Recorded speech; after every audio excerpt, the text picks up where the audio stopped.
Esse é o primeiro vídeo da série Permissão para Sentir. Se você clicou nesse vídeo, no final dele você vai sair daqui sabendo o que são emoções, por que você precisa se permitir sentir e os obstáculos que existem no sentir. A grande questão que nós precisamos nos perguntar quando a gente pensa sobre emoções, o que de fato são emoções? Emoções são sentimentos? São a mesma coisa? Ou emoções são aquilo que você não consegue bem nomear, mas você sabe que todo mundo tem? Emoções são respostas fisiológicas do seu cérebro e do seu corpo. Dentro do seu cérebro existe uma região chamada amígdala cerebral, no que antigamente era conhecido como sistema límbico, que é responsável por grande parte do processamento das emoções. Mas entenda que a amígdala é só uma areazinha que é conectada com várias outras áreas que são relacionadas a esse processo emocional. A grande questão, ainda que o nosso processamento emocional aconteça ali inicialmente dentro do nosso cérebro, a partir, obviamente, da percepção dos nossos sentidos, nós sentimos com o nosso corpo. O nosso corpo está diretamente conectado com esse processo emocional que se inicia do nosso cérebro. Tá tudo integrado e saber disso é essencial. Por quê? Porque muitas das vezes a gente costuma pensar que quando nós sentimos o coração mais acelerado, nós suamos, nós temos uma respiração ofegante, sintomas muito comuns em crise de ansiedade ou até mesmo um ataque de pânico, nós pensamos, ai meu Deus, alguma coisa está acontecendo, tô tendo um ataque cardíaco, alguma coisa do tipo. Mas às vezes simplesmente é todo um processo emocional que se intensificou tanto por ter sido negligenciado que agora o seu corpo está evidenciando para você, juntamente com o seu cérebro, que você precisa prestar atenção naquilo que você sente. Emoções são tanto construídas socialmente, como também fisiologia humana, ou seja, biologia. Você nasce com a capacidade e necessidade de sentir suas emoções. Saber disso é essencial. Por quê? Porque agora você vai entender porque no nosso contexto atual, da nossa sociedade, nós temos tantas dificuldades e doenças emocionais e mentais. Simplesmente o primeiro fator é que nós não fomos permitidos sentir na maior parte do tempo ao longo do nosso desenvolvimento de primeira infância, adolescência e início de vida adulta. E por que isso é tão essencial? Porque assim como nós temos necessidades básicas de comer, dormir, estar com pessoas, nós também temos a grande necessidade de nos sentirmos acolhidos, pertencentes, aceitos. Tudo isso são necessidades psicológicas e emocionais. E não dá pra gente viver bem se a gente percebe o que a gente sente, a gente comunica muitas vezes o que a gente sente, mas a gente não vê que o outro, do outro lado, entende como a gente sente. Então, muitas das vezes, nós crescemos em ambientes, sejam familiares, sejam escolares, onde que, quando você comunicava estou triste ou estou com medo, você ouvia algo do tipo, ah, para com isso é bobeira, não é nada não. Então, esse ambiente de invalidação emocional fez com que você fizesse o quê? Começasse a se desconectar daquilo que você sente. Você começasse a parar de sentir, como se isso fosse possível. Na realidade, você continua sentindo, mas você está tão desconectado desse processo que você não consegue reconhecer como é que o seu corpo fica quando você sente raiva, medo, tristeza, angústia, como é que você está interpretando essas situações. Como eu disse anteriormente para você, em grande parte as nossas emoções são construídas. Então, como nós vivemos numa sociedade, estamos sempre inseridos em algum nível de contexto social, se nós não fomos permitidos, por exemplo, sentir raiva, que é uma emoção que tem um senso ali de injustiça, você se sente ali como invadido nos seus limites, você começa a entender que você precisa reprimir ou suprimir aquela emoção. Ou seja, você começa a acreditar que você não pode sentir. Você simplesmente finge que não está sentindo raiva, mas lá dentro você sabe que você está sentindo raiva. Mas você precisa o quê? Compartilhar uma imagem pacífica, uma imagem de que tá tudo bem, de que o fato de seu chefe ter chamado atenção na frente de todas as pessoas da equipe é nada demais e você tá super tranquilo com aquilo, quando dentro de você existe todo um processo emocional que você não consegue lidar e muitas vezes não consegue nem reconhecer. Entender o que são as nossas emoções é essencial para o início dessa conversa. E agora você já entende um pouco disso. E aí, emoções são diferentes de pensamentos? Em algum nível, sim. Quando eu falo emoção, eu tô querendo dizer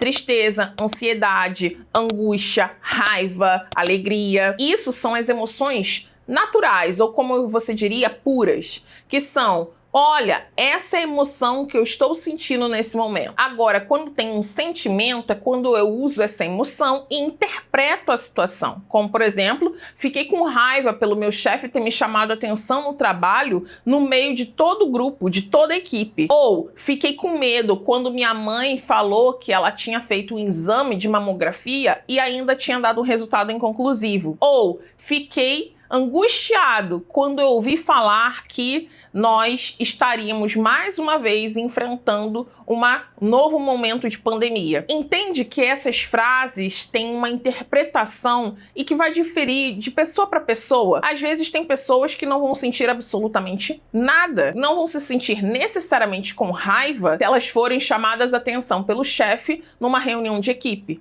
Outras pessoas podem se sentir tristes até por conta de um resultado inconclusivo de um exame, mas não necessariamente angustiadas. Entende como a interpretação emocional de cada circunstância é muito subjetiva e depende de pessoa para pessoa. Mas o grande ponto aqui que é importante que você saia desse vídeo compreendendo é que se você não aprender a se permitir sentir as suas emoções, você está fadado a viver uma vida com muitas dificuldades emocionais e muitas vezes nem mesmo as reconhecendo. Por quê? Porque assim como as nossas necessidades fisiológicas de fome, de sede, de sono, são coisas que você não pode parar de ter, assim também é a sua necessidade de sentir. Você é um ser humano, você nasceu com essa necessidade de sentir. As suas emoções são como mensageiras de coisas que são importantes e estão dentro do contexto da sua vida. Então, se sentir triste quando você tem o seu carro roubado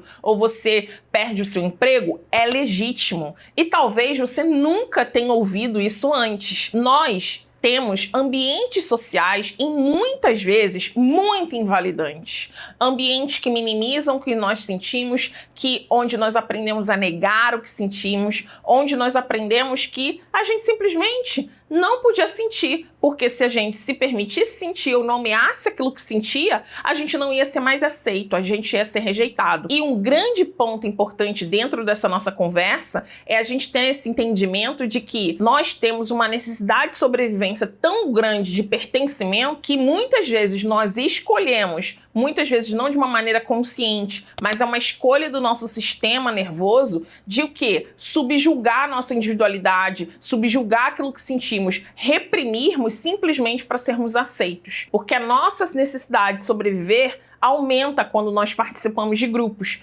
Quando nós nos enxergamos enquanto seres isolados, nós temos a tendência de pensar nossa sobrevivência, nossa capacidade de sobreviver, ela diminui.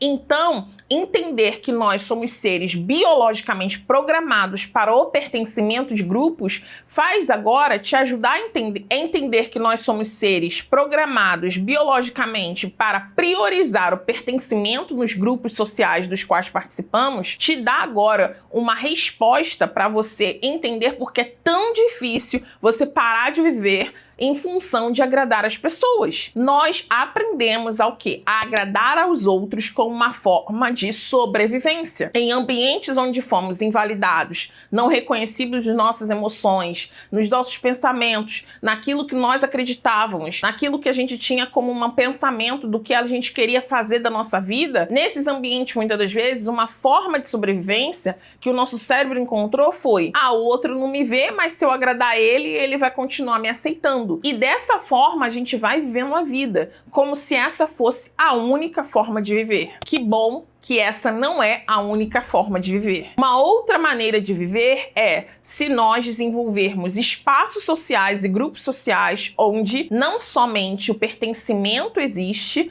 mas o pertencimento exista ainda que você não pense igual às outras pessoas. Você continua sendo aceito naquele lugar, ainda que você comunique que você se estressa, você sente raiva, você sente medo, você sente angústia. Ou seja, não é um ambiente que vai te excluir ou te rejeitar por você comunicar a sua subjetividade, aquilo que você pensa, aquilo que você sente, a maneira como você interpreta o mundo ao seu redor.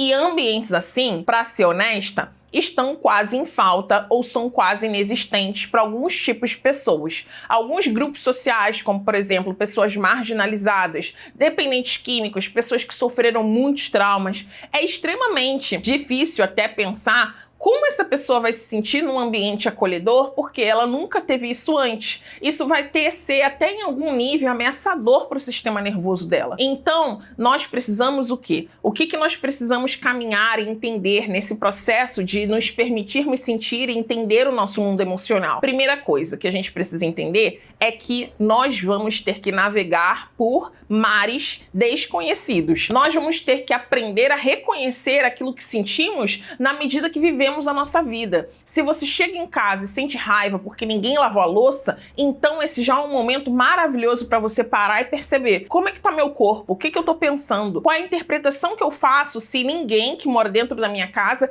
teve a capacidade de lavar a louça e eu preciso chegar tarde do trabalho e fazer isso. Entender isso é entender como você funciona. Entender como você funciona é desenvolver a capacidade que todos nós seres humanos temos de viver uma vida consciente, uma vida intencional, uma vida que você de fato escolhe viver e parar de viver no piloto automático. Muitas vezes nós, por não reconhecermos nossas emoções, pensamentos, os nossos comportamentos muitas vezes que nos prejudicam, vivemos nesse ciclo automático simplesmente que prejudica cada vez mais a maneira como a gente vive a nossa vida. E talvez você não queira mais viver a vida dessa forma. E se você reconhece a sua própria dificuldade em navegar nessas mares desconhecidos do seu próprio mundo emocional, continua me seguindo aqui, se inscreve no canal, compartilhe esse vídeo com outras pessoas. E nós nos vemos no próximo vídeo dessa série, que nós vamos falar exatamente sobre as dificuldades de sentir, como é que nós podemos superar e caminhos para superá-la, onde eu vou compartilhar um pouco com você sobre as dificuldades de sentir e como você pode superar isso gradualmente com compaixão.